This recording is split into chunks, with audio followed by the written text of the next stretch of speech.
I'll begin with our commitment. So we said 2030, we want to be at net zero without purchase of offsets. So now this is scope 1 and scope 2. In our case, there is some, but very limited scope 3. So I want to begin with that as the hard commitment. So that means that we got to be all clean energy.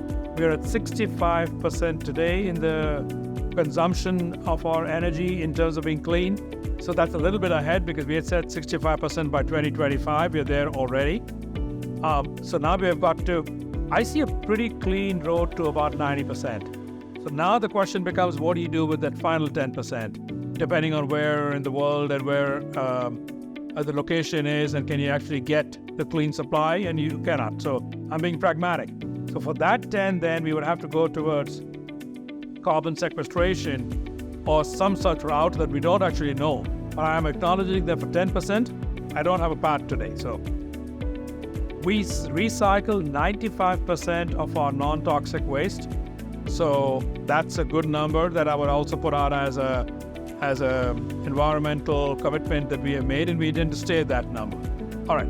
So now to come to the side of how do you align organizational metrics against a sort of top-level goal like that? Look, it's got to be through data, and it's got to be through methodologies that you can then at least say, okay, I can audit this, I can see who's making progress, I can see who's not making progress. And here is where I would tell everybody, look, here, purpose and profit align. Because with the prices of energy going up everywhere, with oil now pointing north of 80 and headed maybe back to 100, with the price of electricity, a few of us live in the Northeast in the United States, where the prices for electricity have just been horrifically going up and up, far above inflation. It's to your benefit if you can go save. And I would give you the number. Most of you could probably save somewhere between 20 and 30% of your electric consumption, not all other fuel and so on.